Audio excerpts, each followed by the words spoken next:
Bonjour à tous et bienvenue à cette séance de peur de peering. Je suis Kyle Spencer, directeur de l'UXP en Ouganda et co-modérateur pour cette séance.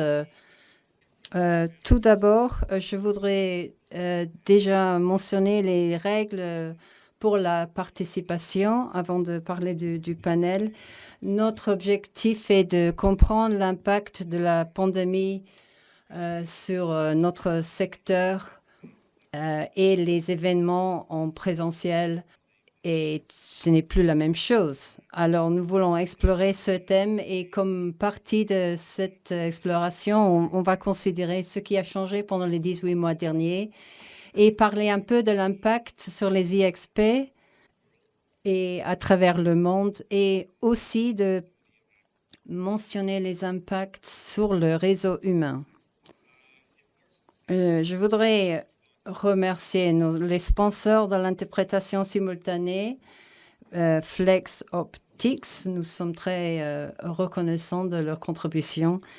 Et cet événement est sponsorisé par NAP Africa, Facebook PAX, Microsoft et ce n'est pas la première fois que ces organisations ont été engagées dans nos travaux.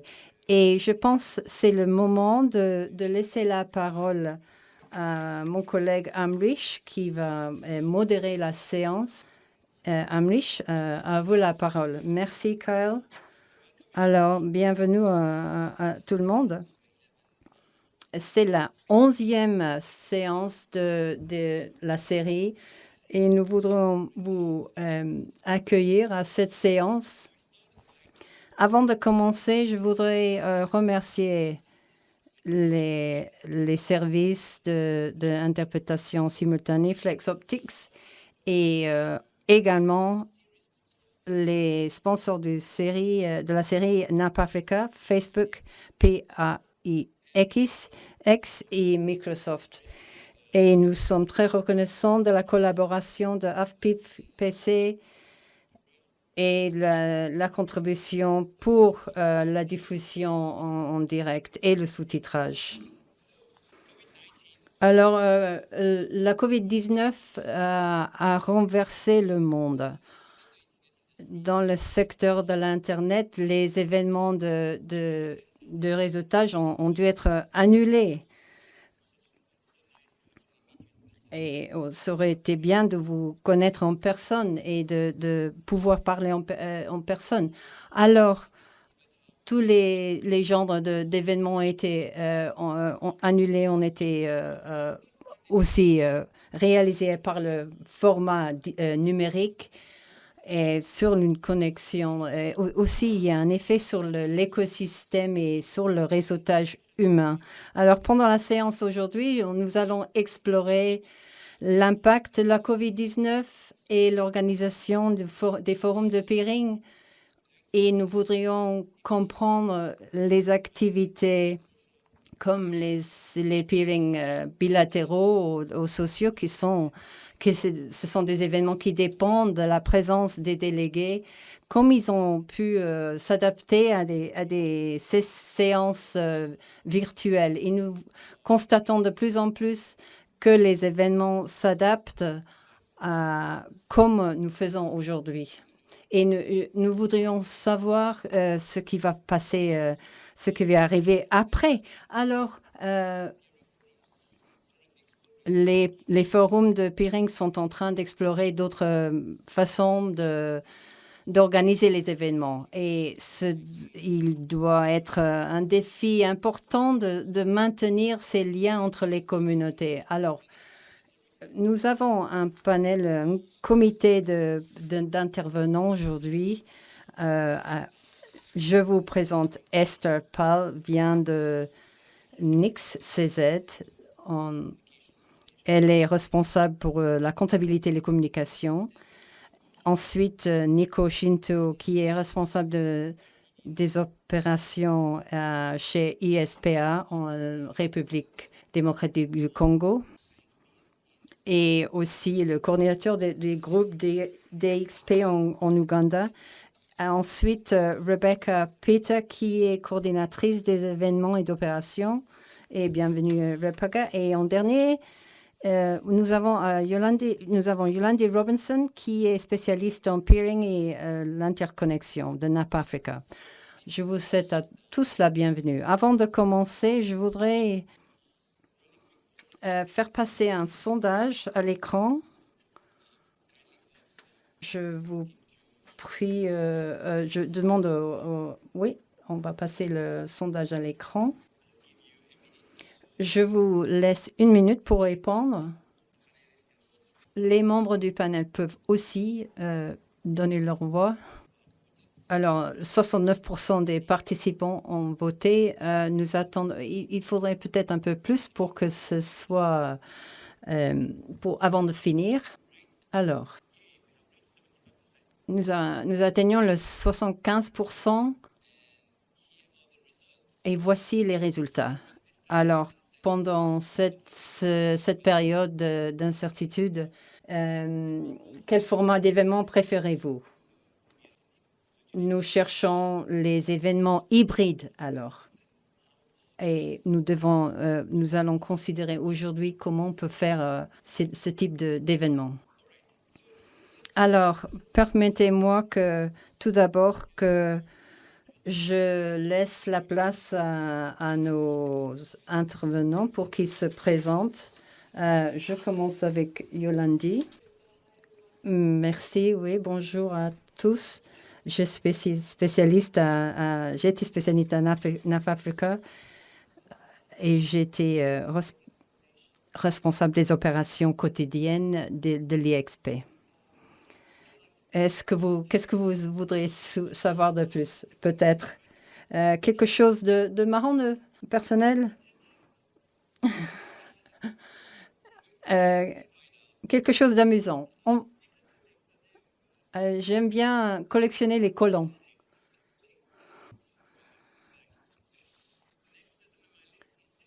La prochaine sur la liste est Esther. Bonjour à tous et merci de m'avoir invité à cette séance. Je travaille à Prague sur le point d'échange de la République tchèque. Je suis responsable à la comptabilité des communications, mais nous sommes que 9, alors je suis aussi chargée de l'organisation d'événements et la liaison quotidien avec nos clients. Avec le point d'échange, je travaille depuis 9 ans et c'est une expérience très positive. Et bonjour aux membres et aux partenaires, à tous. Merci. Oui, vous êtes bien connu dans la communauté. Alors, le prochain sur la liste, Nico va parler en français. Alors, nous allons passer au canal en français. Oui, merci Amrish et merci à toute la communauté de peering d'Afrique et du monde parce que je vois nos amis de l'autre continent qui sont là. Je m'appelle Nico Chintou, je viens de la République démocratique du Congo. Je suis le directeur des opérations à ISPA DRC. C'est une association qui regroupe les fournisseurs d'accès Internet en République démocratique du Congo. Je suis aussi chargé des opérations de RDCX, qui est le projet initié par ISPA, qui actuellement a 2 points d'échange qui sont fonctionnels. Présentement, je suis à Goma où nous allons lancer le prochain, le 3e point d'échange qui sera appelé Gomix. Voilà tout pour le moment.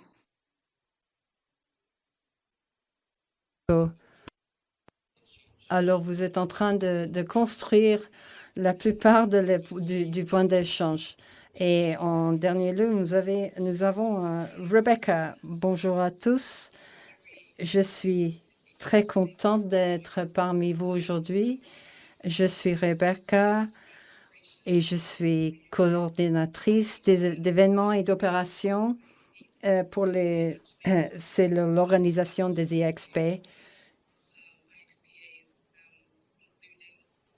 Nous faisons partie de l'association des IXP et avec AFIX et nous avons et APIX pour l'ACI.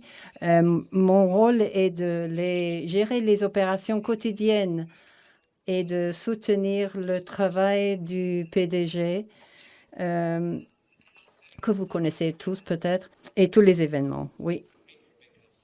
Merci, Rebecca. Alors, nous pouvons démarrer.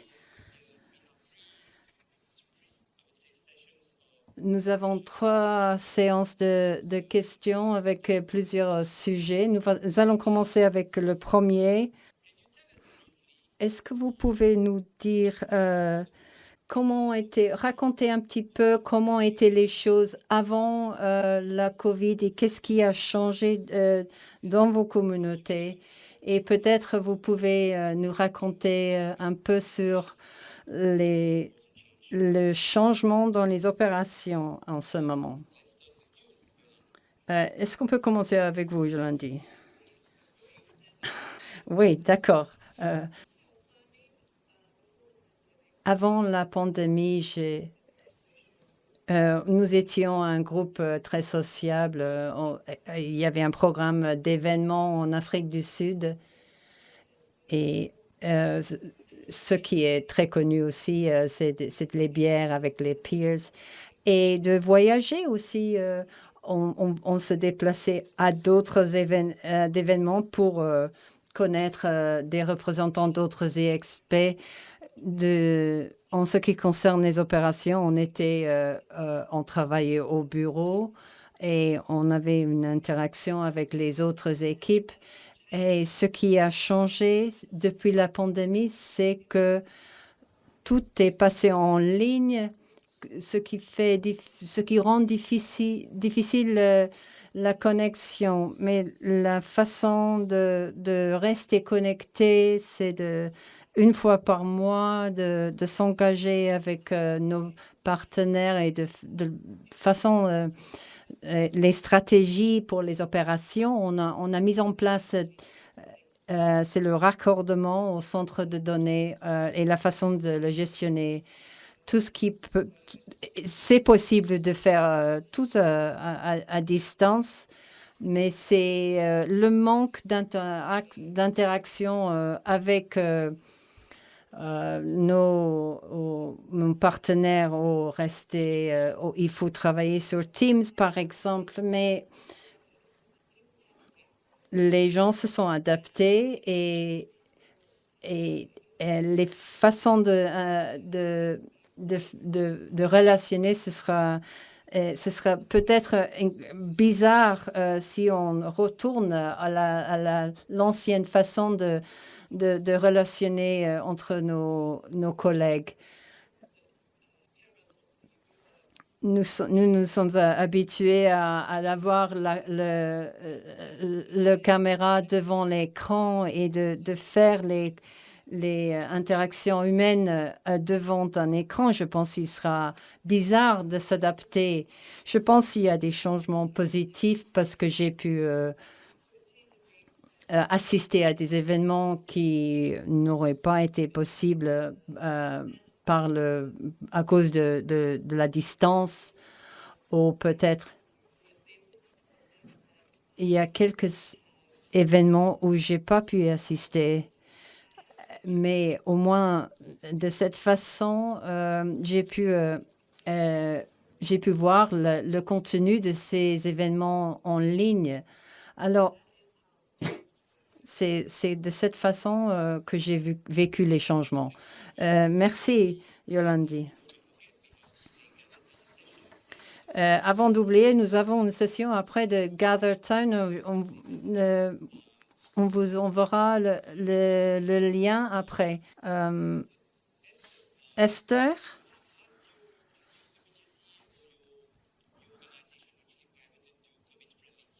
Alors, comment est-ce que votre organisation a changé de sens pour... oui, je voudrais faire un commentaire sur ce qu'a dit Yolande. Oui, c'est similaire à ce que nous avons éprouvé ici. C'était un changement brusque en mars l'année dernière. Avant, on assistait à on participait à beaucoup d'événements. les premières 3 semaines, oui, je dois la mettre. Je n'étais pas obligée de me déplacer. Au début, c'était bien d'être calme et de ne pas bouger, mais après, au bout d'un certain temps, il devient un peu bizarre de rester isolé non seulement dans le sens physique, mais aussi social. Alors, le changement a été brusque. Et normalement, notre point d'échange organiserait au moins 3 ou 4 événements par an. Et au début, vous avez peut-être entendu parler de nos jours de peering. C'est une conférence internationale. Et avec le point d'échange à Budapest, nous avons annulé une semaine avant cette conférence. Alors, c'était difficile à gérer les changements, mais nous avons dû penser à comment maintenir l'engagement entre la communauté.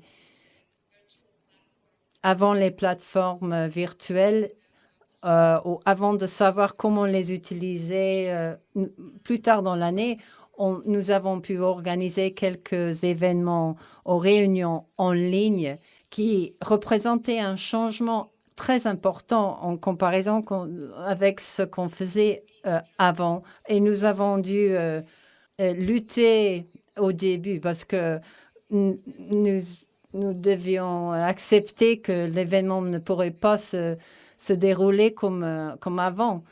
Nous avons beaucoup de chance parce que récemment, les limitations ont été relâchées au mois de juin. Nous avons pu faire une réunion hybride avec nos membres, même s'il y avait quelques membres qui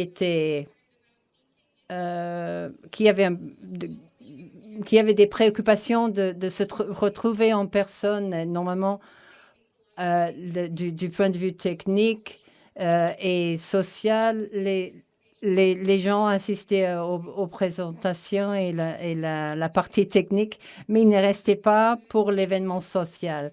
C'est ça la différence très grande. Mais les commentaires après l'événement ont été très positifs. Et ils ont apprécié l'opportunité de rester en contact. Et nous avons créé aussi des listes destinataires où nos membres peuvent parler des thèmes techniques, par exemple, en plus de ce qui était en place avant. Ce serait peut-être ce que nous avons pu faire. Oui, c'est intéressant, merci. Nous reparlerons tout à l'heure des événements hybrides dans la prochaine séance. Pour vous, Rebecca, alors, vous êtes au centre de plusieurs XP. Nous aurions bien aimé aller chez vous. Alors, comment ça s'est fait?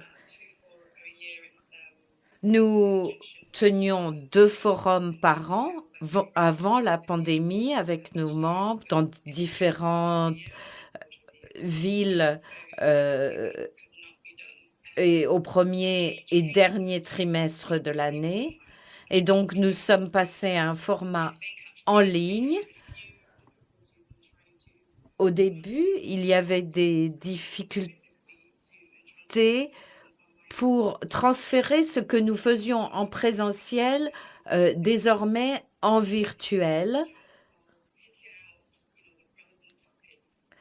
Mais petit à petit, nous avons pu extraire les thèmes qui intéressent la communauté et qui sont susceptibles d'être traités en virtuel. Donc, nous avons désormais 3 ou 4 forums en ligne. Nous avons toujours à peu près les mêmes effectifs de participation. Et cela s'adresse, nous avons ouvert ces événements à toute la communauté, pas uniquement nos membres. Et ça, c'est une différence. Nous avons également identifié différents thèmes, différents sous-thèmes avec des ateliers sur certains sujets précis qui intéressent différents groupes.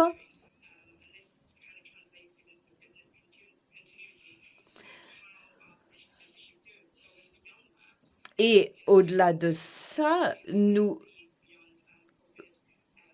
examinons comment les communautés, les différents groupes peuvent continuer à entretenir les IXP. Donc, tout cela a eu du succès et les participants nous ont donné des informations en retour pour dire qu'ils souhaiteraient avoir ce type d'événement même post-pandémie, parce que ça a été plutôt efficace et concluant. C'est très bien.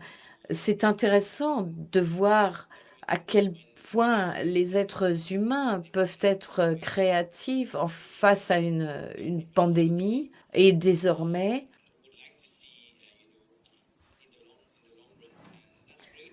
il est intéressant de constater que les gens souhaitent avoir davantage de contacts virtuels à l'avenir. Quelles sont maintenant les préoccupations des personnes, les inquiétudes au sujet d'un événement en présentiel? Et qu'est-ce qui permettrait de réduire vos inquiétudes?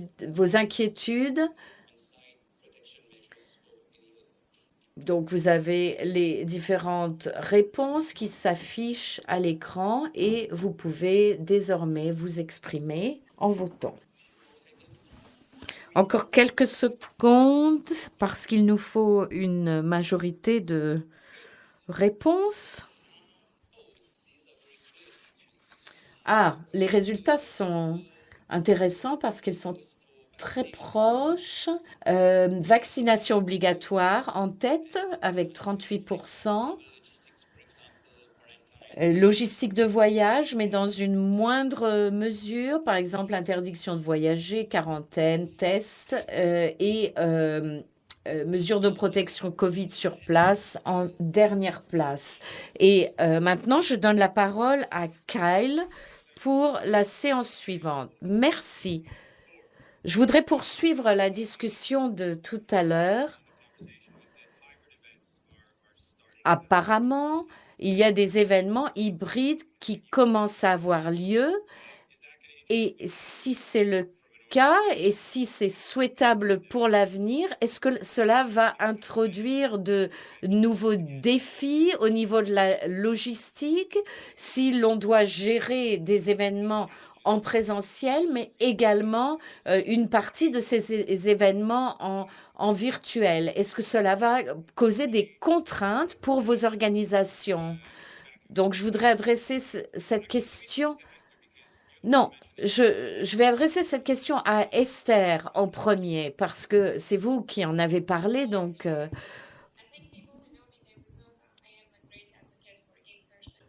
moi, je préconise toujours les événements en présentiel.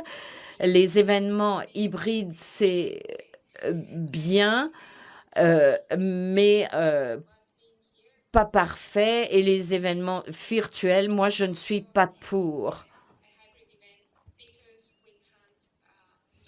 Et donc, il s'agit de tenir des événements hybrides parce qu'on ne peut pas être pleinement en présentiel dans une situation de pandémie.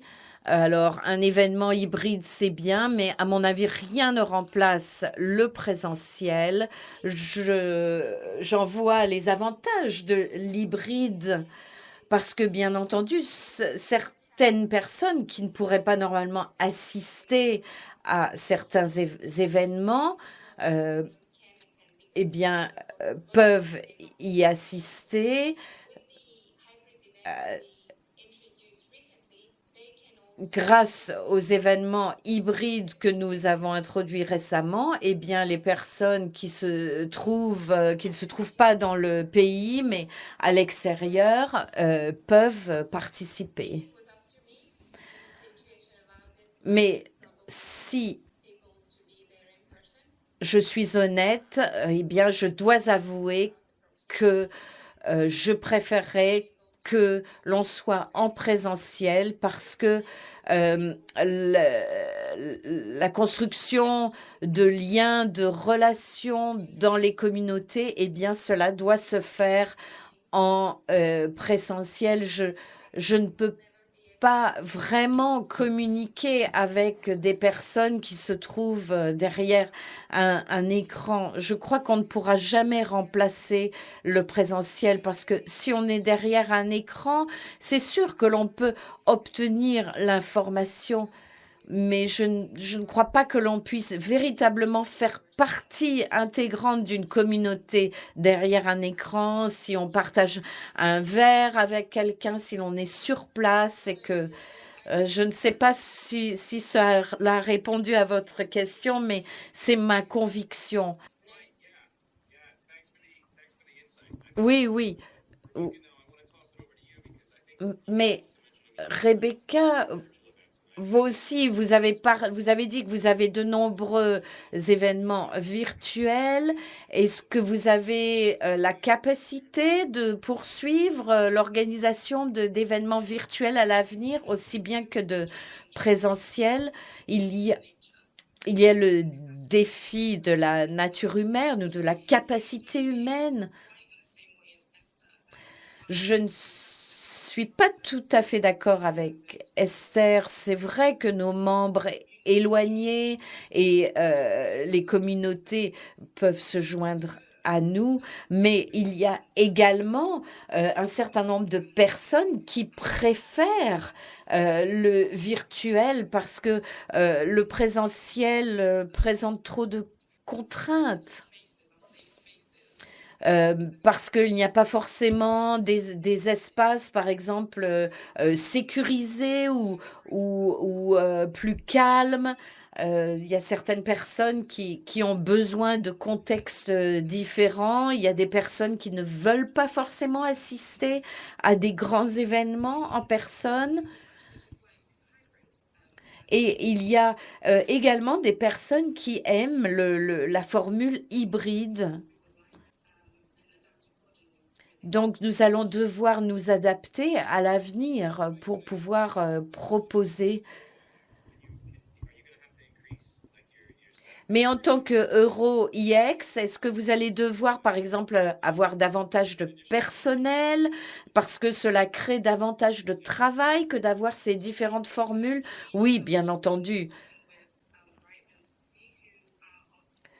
Nous nous sommes adressés à une autre organisation qui envisage la même tendance à l'avenir et nous pensons joindre nos forces pour l'avenir.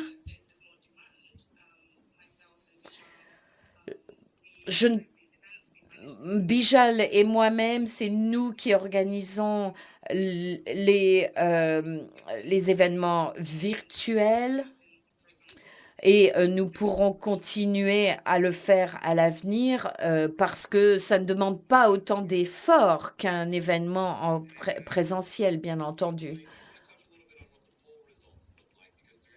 Je voudrais parler des résultats du sondage. On a parlé il y a un certain nombre d'opinions exprimées en ce qui concerne la logistique de voyage, de déplacement. Mais ce n'était pas la première réponse. Il y aura d'autres contraintes pour les organisations, les procédures, par exemple en matière de tests. Pour vous, est-ce que cela représente également des contraintes, Yolandi, pour vous en Afrique du Sud?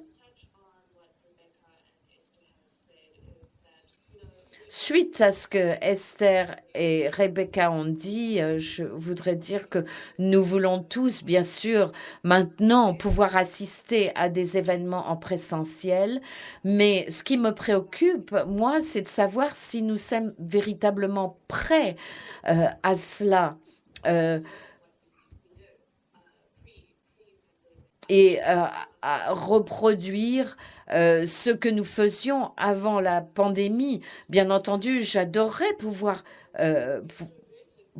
le faire parce que je suis plutôt extrovertie.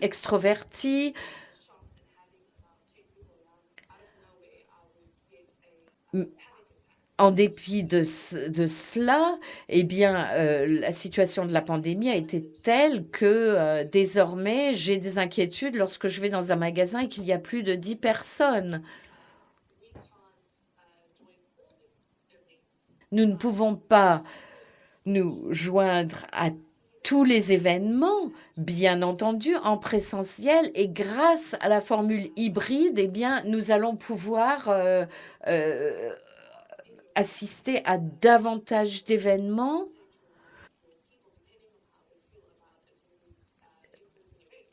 Il peut y avoir 2 équipes au sein d'une organisation, une équipe qui se concentre sur les événements en ligne et il peut y avoir une équipe ou quelqu'un qui assiste à des événements en présentiel.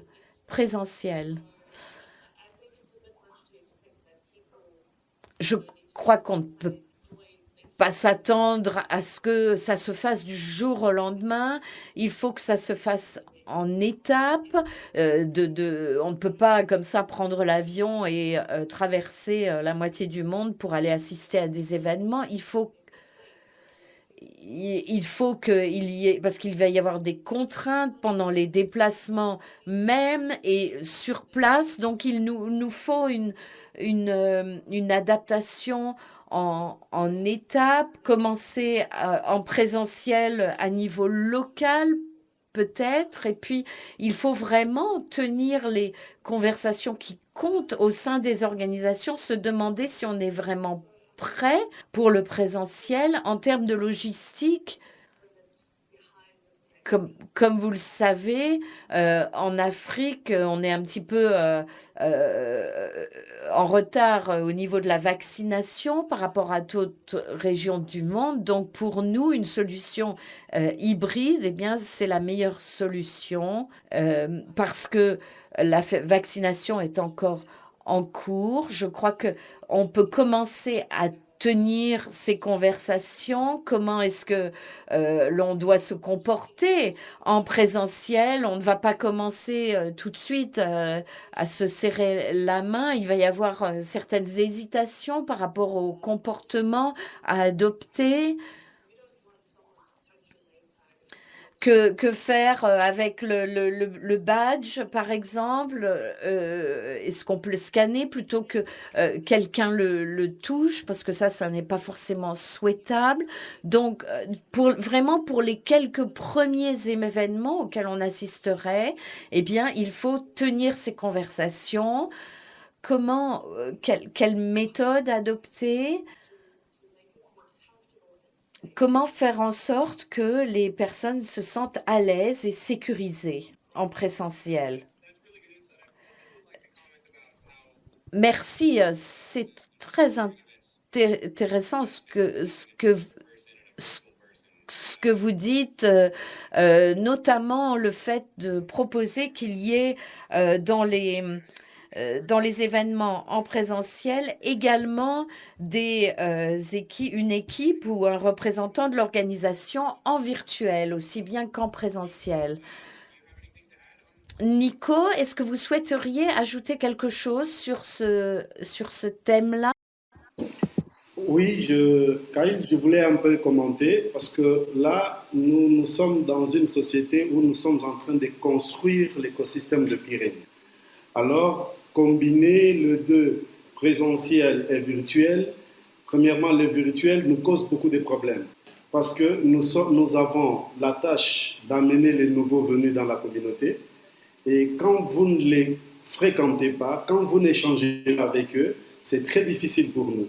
Mais pour les anciens qui sont déjà dans l'écosystème, lorsque nous allons dans les virtuels, c'est un plus. Mais pour les nouveaux qui viennent dans l'écosystème, qui n'ont jamais rencontré les anciens, il n'y a jamais eu une dynamique d'ensemble, c'est très difficile. Ce qui fait que nous essayons de combiner les deux, et le virtuel et le présentiel. Et je crois dernièrement, avec les sommets africains de l'Internet, nous avons tenté l'expérience pour que le virtuel soit vécu en local, à Kinshasa, et non, le virtuel à l'international, mais le présentiel en local. Et on a vu que les gens avaient soif de se rencontrer. Les gens, quelque part, il y a des mesures barrières qu'il faut respecter. On ne sait pas se saluer, on doit avoir des masques. En virtuel, là, on n'a pas besoin de masques pour se parler, oui. Mais ça nous met un peu en difficulté parce que nous sommes une communauté en construction. C'est ça ce que je voulais un peu. Et demain ou après-demain, peut-être qu'on trouvera des solutions pour la pandémie, mais notre vœu est qu'on tienne compte aussi de présentiel. C'est ça ce qui va aider à construire la communauté. Kyle a des difficultés de connexion, donc je reprends à sa place. Oui, c'est une excellente remarque que vous avez faite, Nico. Nous allons pouvoir en reparler, mais avant cela, je voudrais proposer le sondage suivant en ce qui concerne les applications de réseautage virtuel pour améliorer les interactions des participants. Quel est votre avis à ce sujet?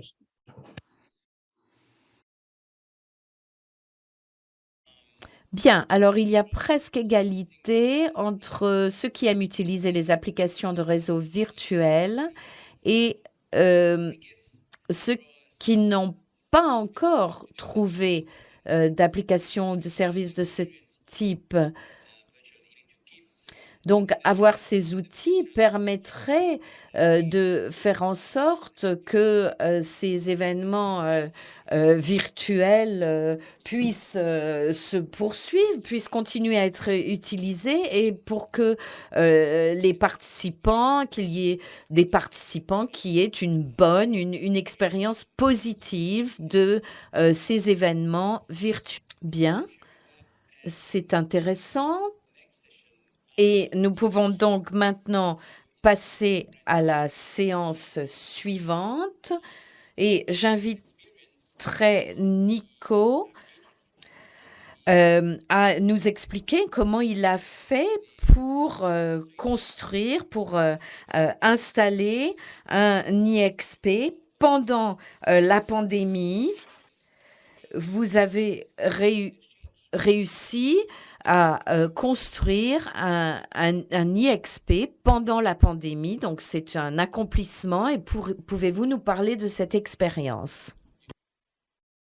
Ok, je vais essayer de parler de l'expérience que nous avons vécue pendant cette période. Et sur ça, je vais partager avec vous les slides qui ont été préparés là-dessus. Oui, d'emblée, nous allons voir comment est-ce que la pandémie a tout détruit, surtout dans les économies émergentes comme c'est en République démocratique du Congo. Il y a eu un taux de mortalité qui était un peu avancé. Et sur ça, de manière générale, d'après les chiffres officiels, nous avons eu à peu près 1000 morts. Et bien sûr, pour nos amis d'autres pays, ils diront que c'est peu, mais ici chez nous, c'est beaucoup. 1000 morts à cause de la pandémie. Et par après, nous avons aussi remarqué un point positif. On peut dire à quelque chose malheur et bon. L'arrivée de la Covid a fait que l'Internet a été beaucoup plus utilisé qu'avant. Avec le télétravail, avec les réunions à distance, avec l'éducation à distance, nous avons remarqué que les populations, nos communautés locales ont beaucoup plus utilisé l'Internet.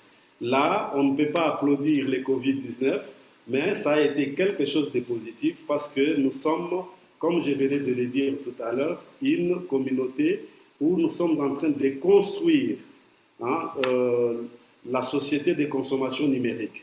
Mais le Covid a fait qu'en restant chacun chez lui, ça a boosté cette utilisation de l'outil Internet.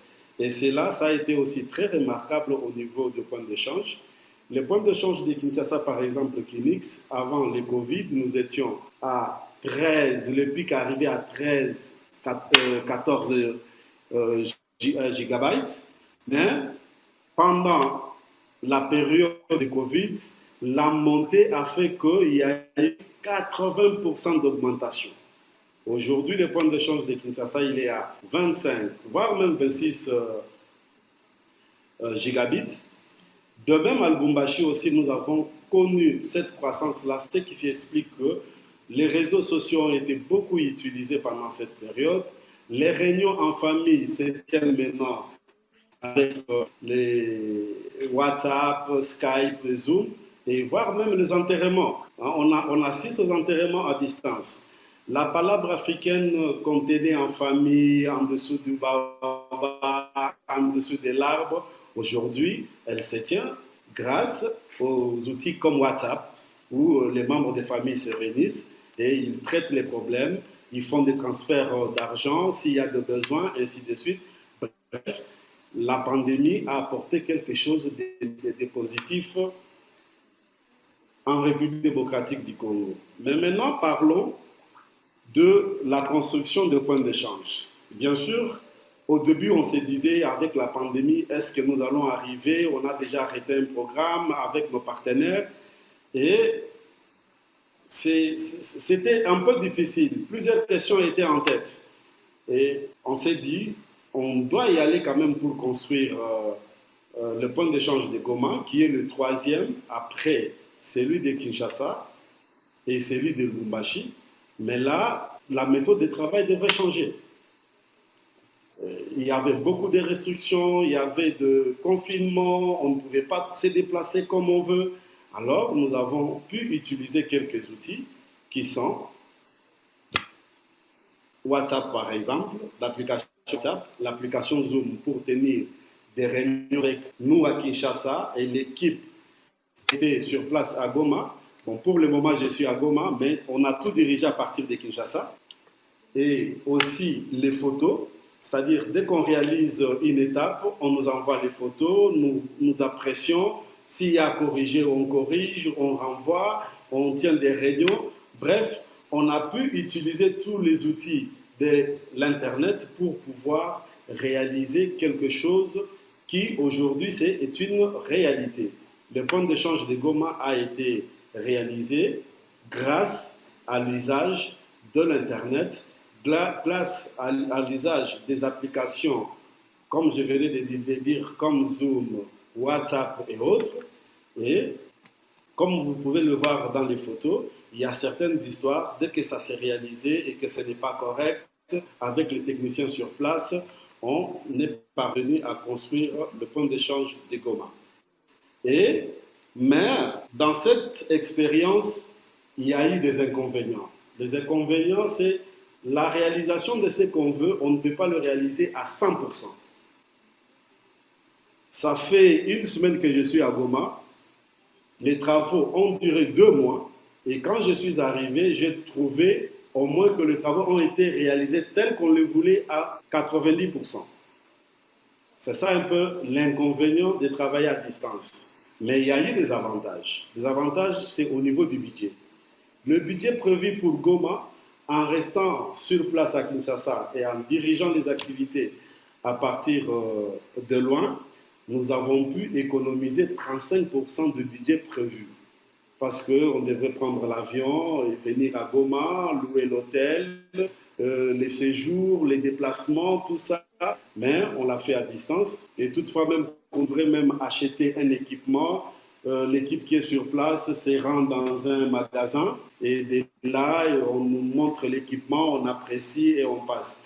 Bref, c'est en utilisant les technologies pendant cette période de Covid, nous avons découvert que c'était bénéfique pour nous parce que nous avons économisé à peu près 35% de budget prévu pour la réalisation de ce point d'échange. Tout est fini. Là, je suis dans les locaux même de point d'échange de Goma. Et vous remarquez même la qualité de l'Internet, ce qui fait que d'ici le mois prochain, nous allons lancer ce point d'échange. Et là, il y a une activité qui reste. Au mois de septembre, nous allons commencer par la formation. Et ici, la formation, comme je dis, j'ai dit tout à l'heure, nous devons combiner le virtuel et le présentiel. Cette formation se passera en présentiel parce que c'est une nouvelle communauté que nous sommes en train de construire. Nous allons travailler avec les techniciens de la place pendant 5 jours. Ils seront formés sur le routage du pairing et la gestion d'un point d'échange. Et après le 17, nous allons officiellement lancer le point d'échange. Le 17 septembre, nous allons officiellement lancer le point d'échange des Goma. Et sur ce, nous invitons nos partenaires de se joindre à nous pour pouvoir fêter cet événement. J'ai oublié de vous signaler qu'il n'y avait pas que le Covid. Pendant la construction, nous avons eu une autre difficulté, c'était le volcan de Nyiragongo, qui était entré en éruption, où on était obligé d'arrêter parce que, comme vous l'avez appris peut-être pour certains par le média, on était obligé d'évacuer la ville. La ville a été évacuée pendant 2 semaines, mais au retour, ce qui fait que les travaux se sont arrêtés et au retour, nous avons repris. Pas d'inquiétude pour le point d'échange de Goma parce qu'il se trouve dans un bâtiment qui répond aux normes SMIC. La vie a repris à Goma et je lance l'appel à tous les partenaires de venir fêter avec nous cette expérience à travers le lancement des points d'échange de Goma. Et si vous le permettez, je vais vous montrer une petite image, une petite vidéo qui illustre un peu ce qui se passe à Goma. Après le volcan, bien sûr, il y a eu des décès, c'est à déplorer, il y a eu des habitations qui ont été détruites, mais tout juste après, Goma est devenue une ville touristique. Et c'est là, permettez-moi de commenter pour vous ce qui se passe après l'éruption. Là, vous avez la vue sur place, là où le volcan était, et vous allez remarquer que dans les cratères, c'est-à-dire là où il y a beaucoup plus de larves qui ont été déversées sur la ville, ça a séché. Et c'est devenu un lieu touristique. Il faudrait attendre 20 ans à peu près pour qu'on revive la même situation. C'est-à-dire, si vous venez aujourd'hui à Goma, vous allez vivre sans problème et vous pourrez même, comme les autres touristes qui sont là, visiter là où le volcan a été en éruption. Pour le moment, c'est calme et nous vous invitons de venir partager cette expérience et voir ce qui a été réalisé à distance grâce aux technologies de l'information et des communications. Je vous remercie. Voilà la petite expérience que nous avons eue en construisant un point d'échange à distance. Merci Nico. Nous allons attendre qu'il refroidisse complètement, peut-être, avant de nous rendre chez vous, parce que sinon, nous risquons d'attraper des hotspots. Amrish, je vous garantis, moi-même j'y étais, j'ai vu, et je vous dis c'est formidable, il faut venir et vivre cette expérience. À part le lancement du point d'échange, venez vivre cette expérience naturelle qui attire beaucoup de touristes, je vous dis.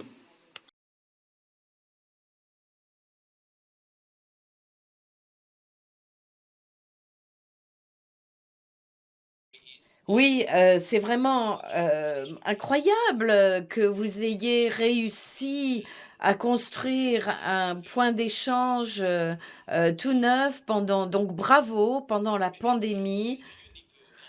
Peut-être encore une question,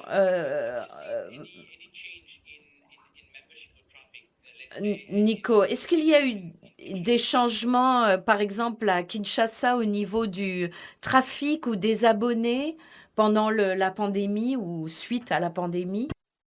Oui, suite à la pandémie, comme je venais de dire dans la présentation, il y a eu de grands changements à Kinshasa.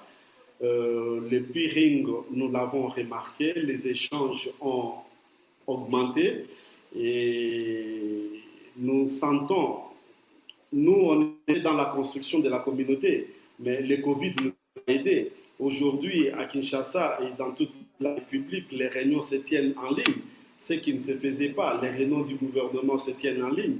Les réunions du Sénat congolais se tiennent en ligne. Les...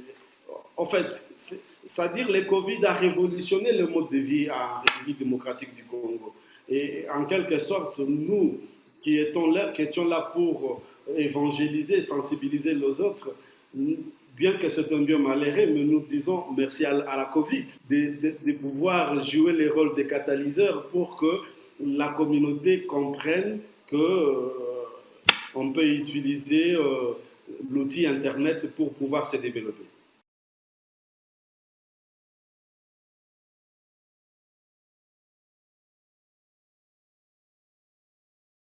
Qu'en est-il des autres à cet égard? Yolandi, ANAP Africa, est-ce qu'il y a eu des changements, augmentation, diminution du nombre d'abonnés?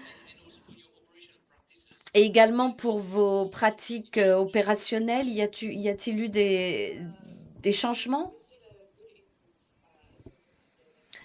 Oui, il y a eu une augmentation marquée depuis mars 2020, une augmentation du trafic.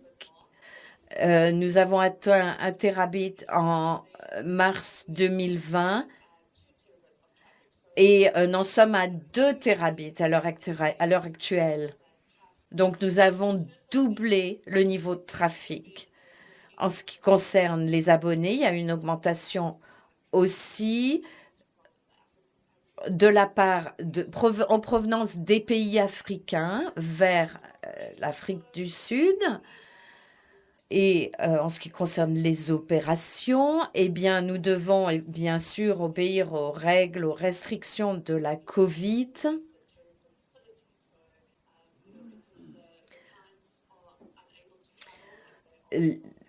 Si les clients ne peuvent pas venir d'un pays étranger pour le moment, donc il y a des contraintes.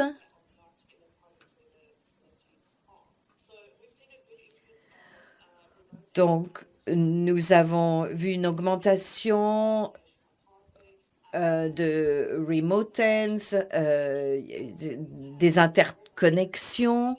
Nous avons de nouvelles interconnexions parce que les gens se rendent compte de l'importance du virtuel, du nuage. De nombreuses entreprises en Afrique du Sud continuent à utiliser papier et stylo, mais pendant la pandémie, de nombreuses entreprises ont réexaminé leurs pratiques, réévalué leurs pratiques et adoptent de nouvelles stratégies également pour que leurs salariés puissent travailler à domicile. Je crois que donc le virtuel va continuer pendant longtemps. Les entreprises se sont rendues compte de son importance. Il y a eu des augmentations de trafic ici en Afrique du Sud et les usagers à domicile n'ont pas forcément accès à la fibre et ils ont les gens en Afrique en général ont l'habitude d'aller au bureau pour avoir accès à Internet. Mais désormais, avec les nouvelles tendances, avec les changements apportés par la pandémie, eh bien, il y a davantage cela a encouragé et va continuer à encourager la connectivité au niveau du domicile, parce que les enfants, les jeunes, eux aussi doivent se connecter pour leur scolarisation. Donc ça a été un véritable changement, et à l'avenir, les entreprises, je crois, vont certainement adopter des formules hybrides, et je ne pense pas, par conséquent, que le nombre d'abonnés ou le trafic vont diminuer. Merci, c'est très intéressant. Nous avons constaté également des augmentations de trafic dans les IXP du monde, et y compris en Afrique, mais également parfois des diminutions du nombre d'abonnés, parce que en raison de l'utilisation de la téléphonie mobile, ou bien du rôle que les entreprises ont joué à ce moment-là. Et pour vous, Esther, qu'en est-il? Parce que peut-être qu'en Europe, c'est différent. Est-ce que vous avez dû modifier, il y a une modification des pratiques opérationnelles? Non, pas forcément.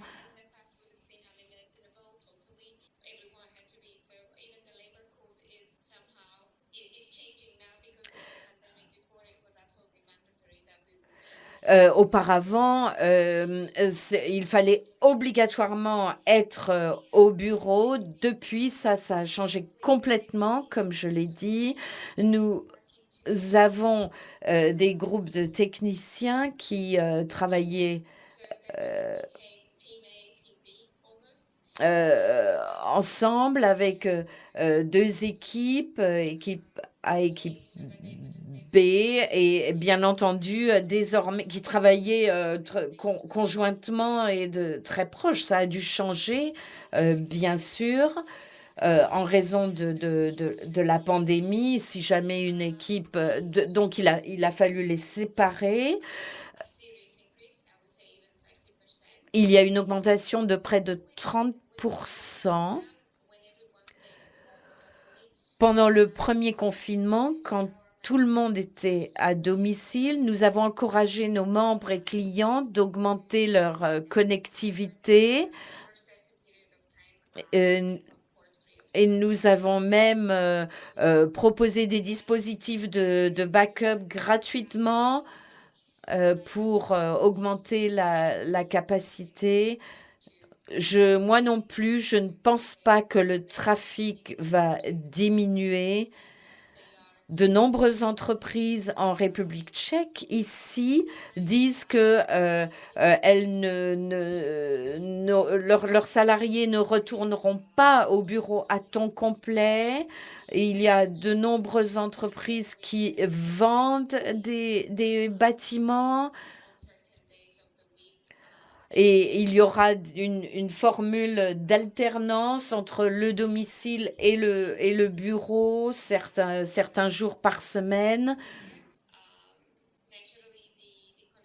Naturellement, la situation de connectivité est différente de celle de l'Afrique. Il y a des entreprises qui ont donné des compensations à leurs salariés parce qu'ils devaient rester à la maison et utiliser leur propre électricité et autres charges. Donc des compensations par rapport aux charges du domicile. Mais quelles que soient nos différentes situations, il y a des résultats tout à fait positifs et encourageants. Donc, je crois que ça, c'est positif.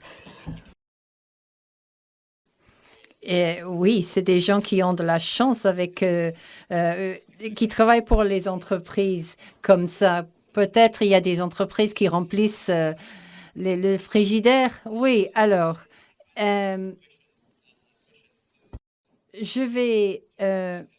vais poser la question peut-être à Rebecca. Qu'est-ce que vous pensez?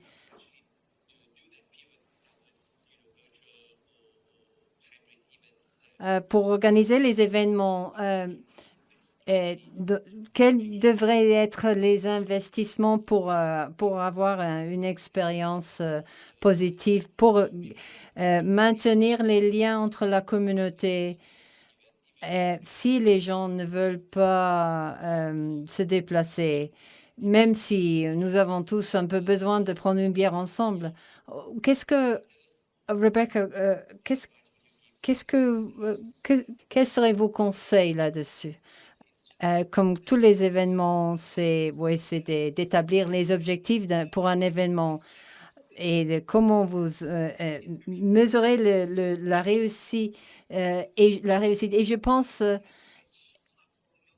c'est plus important que la décision sur la plateforme ou si vous allez faire un événement hybride. C'est de la même importance. Toutes les méthodes sont valables, mais il faut peut-être être conscient d'autres solutions logistiques. Est-ce que nous avons besoin de plus d'effectifs, plus de plateformes pour les gens qui se connectent à distance et quel sera leur engagement? Est-ce qu'ils vont participer et quel sera le niveau d'engagement physique à distance pour ces événements hybrides? En tout, je dirais qu'il faut beaucoup réfléchir là-dessus et de beaucoup planifier, mais avec les applications comme Teams, nous pouvons réalisé un événement hybride. Mais il faut parler avec les équipes de Teams et les responsables, mais il faut tenir en compte de rester inclusif comme communauté et comment nous allons travailler ensemble. Merci, Rebecca. Esther, vous voulez ajouter quelque chose au mot de Rebecca? Non, je suis tout à fait d'accord. D'accord. Et Yolande, quels seraient vos conseils aux organisations pour continuer la bonne communication? Je pense qu'il faut déjà parler avec vos employés. Par le passé, on le faisait. On le faisait moins, mais je pense que c'est très important d'avoir une discussion ouverte sur le thème de si vous êtes prêt à retourner au bureau et j'aimerais utiliser la comparaison. Vous pourrez vous considérer comme un câble de cuivre. Vous savez que même si le câble est connecté, il y a des failles. Oui, le message se transmet, mais le câble n'est pas cassé. On peut le réparer, mais il faut établir ce qui ne va pas. Et ça prend du temps. Mon conseil serait d'avoir un débat ouvert avec vos employés sans jugement pour établir, pour savoir si les employés sont prêts. Vous pouvez faire toute la planification que vous voulez, mais si la communauté n'est pas prête, ils ne vont pas vous soutenir. Très important, Yolande. Oui, pour établir que les employés réalisent le même objectif. Nico, est-ce que vous voulez rajouter ou nous dire que dans l'avenir, comment est-ce que les choses vont se dérouler? Est-ce que l'expérience de Goma, est-ce que vous souhaitez répéter cette expérience? C'était une bonne expérience et moi-même, j'ai encore vécu une deuxième expérience, peut-être que je n'ai pas partagée avec vous. Et pendant la même période de Covid, je suis tombé malade. Et en étant malade, j'ai travaillé à partir de la maison. Et après que je me suis rétabli, je me pose la question, est-ce qu'il faut commencer à aller au bureau chaque jour? Et vous voyez, c'est ça le débat maintenant qu'il y a, parce que je ne suis pas le seul dans ces cas. Il y a beaucoup d'entreprises aujourd'hui où les gens travaillent à la maison et une petite équipe restreinte reste au bureau. Et ils font des rotations. Et ça marche. Et je peux vous donner le cas, par exemple, de la Banque centrale au niveau de la République démocratique du Congo, où il y a une petite équipe qui fait la permanence et les autres travaillent à partir de la maison. C'est toute une autre culture qui est en train de s'installer.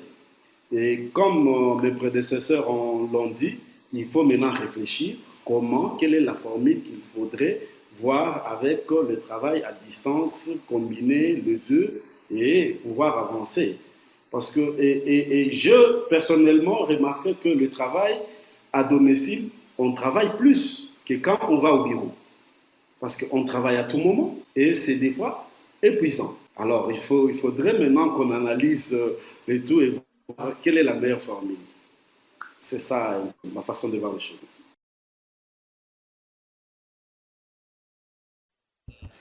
Merci, Nico. C'est un aperçu très intéressant. Nous travaillons souvent plus à la maison et si nous nous déplaçons pas, il y a moins de temps pour voyager. Alors, on arrive à la séance de questions-réponses et je vois que 2 questions sur est-ce que vous avez des protocoles en particulier pendant ces événements pour limiter les transmissions? C'est en relation avec les événements présentiels. Esther, peut-être vous voulez répondre? Oui, oui, ces protocoles sont très importants de considérer. Toute personne devait avoir un test négatif. Il devait maintenir la distance et la port de masque était obligatoire.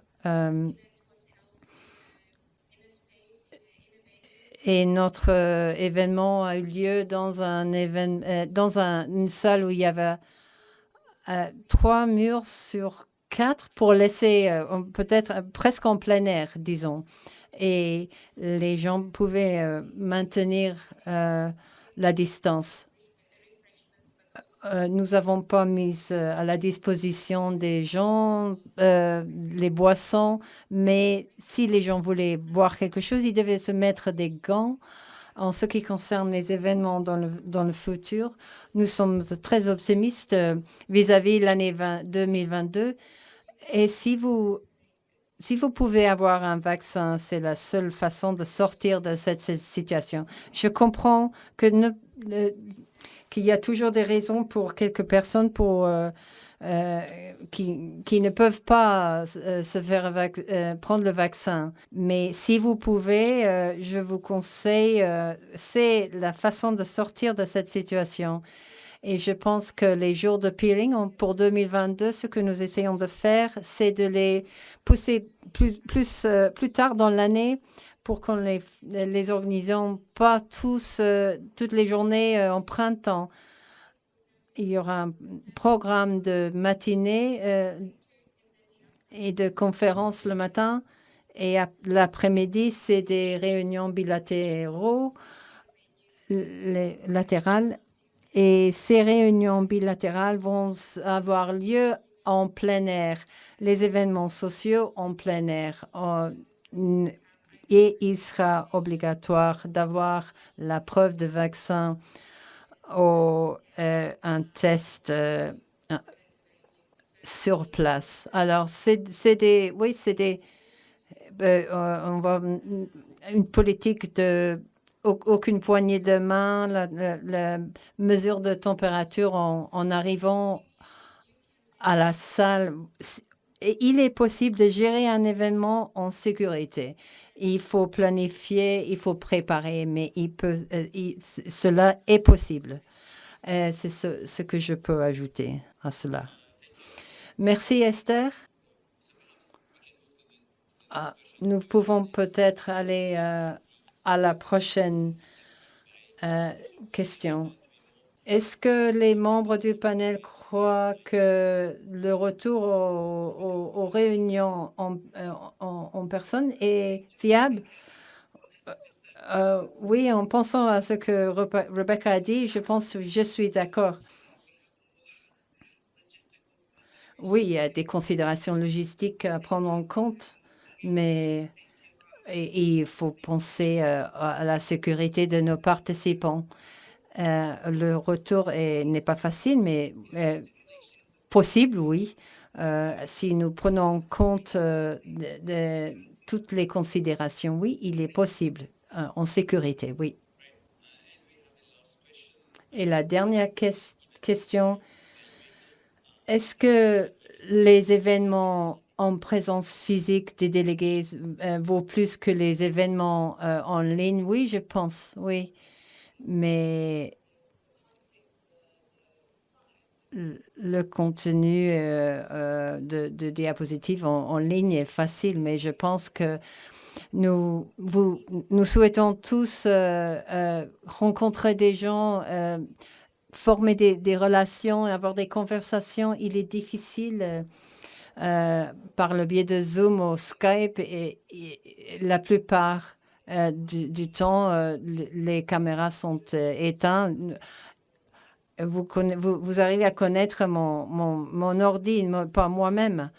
Et je pense que les réunions, il faut commencer les discussions là-dessus. Et de ne pas avoir cet obstacle de parler en même temps que quelqu'un d'autre. Et pour créer une communauté plus engagée. Merci, Yolandi. Nico, est-ce que vous croyez que... Est-ce que les événements en personne vaut plus que les événements... Est-ce que vous avez préféré vous rencontrer avec d'autres personnes en personne? Oui, il n'y a rien qui remplace les événements présentiels. Hein. On peut tout inventer, mais c'est rencontrer et faire des connaissances à tout moment. Je peux être là en train de marcher, je trébuche. C'est la personne qui a la conférence qui m'empêche de tomber. C'est déjà une relation qu'on crée. Mais là, je ne sais pas toucher Rebecca, que j'ai touché sa main il y a très longtemps et que je vis il y a très longtemps. Il y a Amrish que j'ai vu il y a très longtemps, ça me manque. Et pour moi, je veux qu'un jour, on se rencontre en présentiel. C'est plus important. Ça crée une famille, ça crée une dynamique sociale. Les virtuels, on peut bien dire, mais ça ne remplacera pas ce qui est naturel. Indeed, Nico. As you said, we are all a big family, and hopefully soon we will be able to meet again. But in the meantime, I think virtual and hybrid will be the new norm. And I guess as we have spoken here today, we are trying different ways and different techniques to make sure this new experience is actually a good one. Yeah. So this brings me to the end of the exchanges. And if Kyle is online, I will ask him to do a quick wrap up. Cool. Yeah, I am here. Okay, my internet connection's a little unstable, but hopefully it'll hold out for the next couple of minutes while I give a summary of the discussion. So just to recap some of the key takeaways. COVID was a big initial shock. Everybody in the group, mentioned that there were event cancellations. Some of them were even last minute. And though it might have been good to relax at first because of a hectic schedule that was going on prior to COVID, isolation eventually set in and became a problem. And today we've got a lot of work from home, which has pros and cons. On the bright side, we all get to wear pajamas all day, but we also have less interaction with our colleagues, and the loss of in-person events has made it difficult to maintain community engagement. But there were some successes.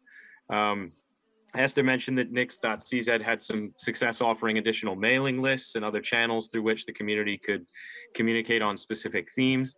Rebecca mentioned that EuroIX sees similar attendance now at their virtual events as they did in the physical, and even introduced some different online streams that cater to specific content areas.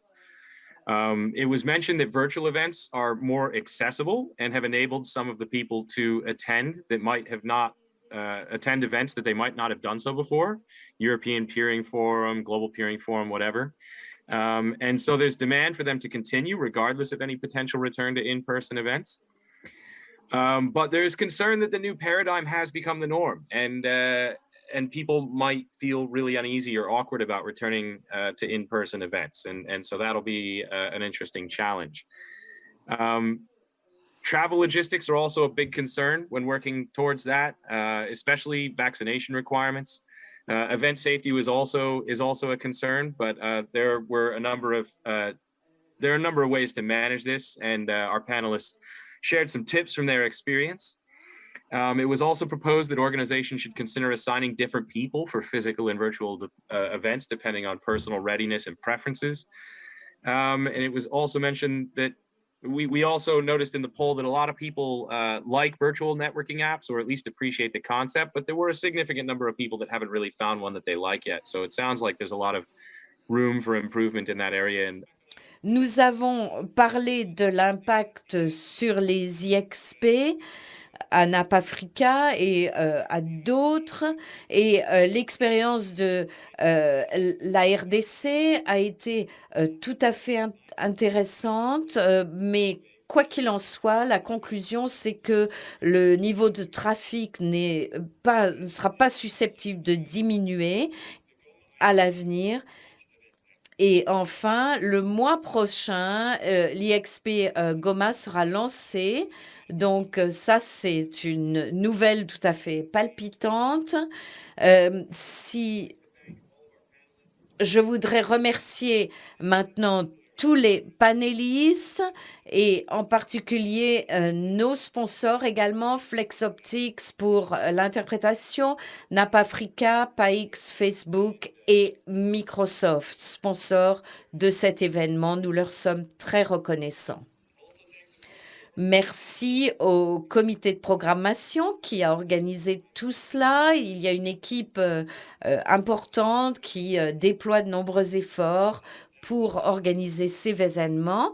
Et sur ces mots, je vais rendre la parole à Michuki qui va pouvoir clore la séance. Merci, Karel. Donc, nous avons en effet un certain nombre de peering personals. Donc, je vais maintenant afficher les diapositives. Voilà. Donc, Emra, pour commencer. Merci, Michuki. Bonjour à tous. Merci aux panélistes pour cette discussion intéressante. À AM6, nous sommes basés à Amsterdam, aux Pays-Bas. Nous avons 14 POP à Amsterdam. Dans la partie sud des Pays-Bas, nous avons également mis en place des centres de données. Nous avons 884 réseaux connectés à partir de l'échange d'Amsterdam. Nous avons un trafic de pointe de plus de 10 terabits par seconde. Nous avons également AMSX ailleurs dans le monde, Hong Kong, Inde, Curaçao, aux États-Unis, Chicago, Bay Area et Bahreïn. Et nous aurons 2 nouveaux IX en 2021 à lancer en Ouzbékistan et en Égypte, et 2 nouveaux POP plus tard cette année. N'hésitez pas à nous contacter si vous souhaitez avoir davantage d'informations. Bonjour, je m'appelle Shirley Ikusan de l'IXP du Nigeria. Notre ASN est 36932. Nous avons 85 membres à l'heure actuelle et le trafic de pointe de 140 gigabits par seconde. Nous avons différentes localisations au Nigeria, Lagos, plusieurs à Lagos, Medallion, Rack Center, MDXI et ICN, et puis Abuja, Port Harcourt, Kano et Enugu. Nous voulons faire en sorte que tout le monde puisse avoir accès à ces contenus au Nigeria. Vous voyez également notre adresse mail ainsi que l'URL de notre site et vous pouvez nous contacter si vous souhaitez avoir davantage d'informations. Je m'appelle Lebogo Kekana. Je suis responsable de Broadband Infraco, qui est une entité qui appartient à l'État en Afrique du Sud. Nous utilisons AS 327698. Nous sommes présents dans 3 provinces où se trouve également WebNet Africa. Nous sommes connectés aux IXP établis en Afrique du Sud de couche 1 ou 2. Nous sommes présents à Terraco Nsando qui a une présence donc, nous sommes présents dans 3 régions d'Afrique du Sud. Nous proposons des services aux PME, aux IXP de petite et moyenne taille en Afrique. Nous appartenons à l'État, comme je l'ai dit, et c'est le gouvernement national lui-même qui est notre plus gros client. Et puis, il y a un certain nombre d'entités régionales qui utilisent nos services pour leurs besoins quotidiens en informatique. Nous travaillons également avec AWS et d'autres en Afrique et en Afrique du Sud. Voilà, merci. Ceci nous amène au terme des messages personnels de Peering aujourd'hui. Si vous souhaitez avoir la possibilité d'adresser un de ces messages, eh bien, nous vous inviterons à le faire à l'occasion de la prochaine session de la série qui aura lieu en novembre. Je suis heureux de pouvoir vous parler des opportunités d'avenir pour nous. Donc, j'ai parlé de la séance de novembre. Il y aura également une autre possibilité en février et des annonces seront faites. Remercier les participants par le biais du live stream. Et remercier les panélistes, les modérateurs qui ont rendu cette session très intéressante. Et je remercie également toute l'équipe, de même que l'équipe de préparation, les interprètes et l'équipe de sous-titrage. Nous serons heureux de vous retrouver à l'occasion de la prochaine session. En attendant, je serai heureux, comme je l'ai dit, de vous retrouver dans Gathertown. Mais encore une fois, merci à tous et au revoir et à la prochaine fois.